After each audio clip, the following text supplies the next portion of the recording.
Mental Health Awareness Week, I wanted to do a video to show my support, but then also to lift the lid a little bit on my story and why I openly talk about mental health. I think it's lovely how people always comment at the moment and say how positive and how happy I always am, but that wasn't necessarily the case.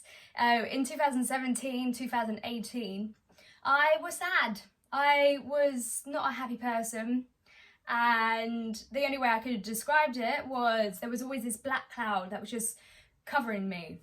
And sometimes I had no idea why I felt sad. I was just sad. On top of that, I had really big bouts of anxiety. I had put too much pressure on myself, trying to achieve success, trying to be the best, and always working hard and sometimes too hard. I know, what an expression, hey?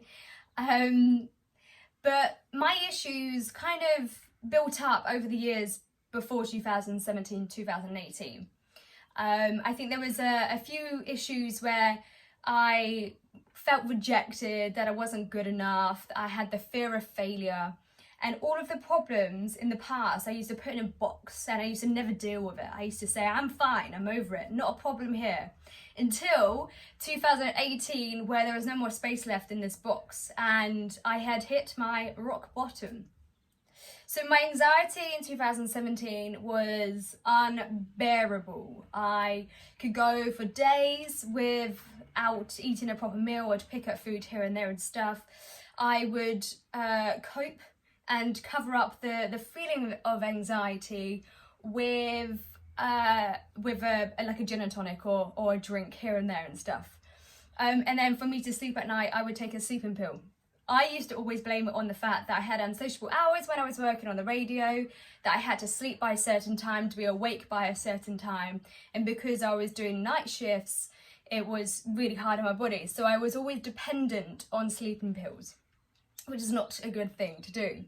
It got to the point where I thought I was failing at everything, that my mental health was just so dark and it was hard, and I thought that I wasn't deserving of any happiness whatsoever. And this is where I went to the doctor's surgery and I spoke to my doctor, and she handed me a pamphlet for therapy. And I took it extremely reluctantly, and I was like, I'm not doing this. Like, no way, I'm too good for this. I don't need it in my life. I'm proud, I don't have any issues whatsoever. And it wasn't until a few months later, where I wasn't getting any better, I decided to ring up the NHS therapy and book myself in, because I had put my pride over my mental health. And I was ashamed of having problems. And this is my message to you. I don't want you to ever be ashamed if you feel sad, if you feel depressed, if you feel like you need help, because there is always help out there. And I think if I don't express this, then I'm contradicting everything that I go for, everything that I do. So yes, I did therapy in 2018, the summer of that, and I did CBT, which is cognitive behavior therapy, where I had to tackle the thoughts and the mental thoughts and the negative thoughts in my head and actually put facts to them. And if there was no facts to them, I had to try and eliminate the thoughts out of my brain. Very hard, and I can honestly say that I didn't just click and I was perfect within a year. It did take me a good few years of working hard on myself, and there was plenty more ups and downs from 2018. But I can honestly say it's now 2020, and I have started the year on an exceptional high. I've been looking after my mental health. I speak openly about mental health now because I'm not ashamed of mental health. I meditate, which helps with my anxiety. I also, at night time, say what I'm grateful for, which is also another good thing that my therapist told me I had to do, was write every single day what you're grateful for. It could be the smallest of things, like I was so grateful to see my nephews or my family, and I'm grateful that I'm healthy. and I'm happy. And when you start doing those at night, you start feeling a lot better. So I meditate morning and night, and I also do what I'm grateful for at night time.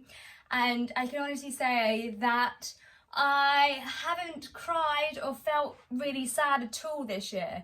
I cried once recently, and that was to Grey's Anatomy. It was so an emotional episode.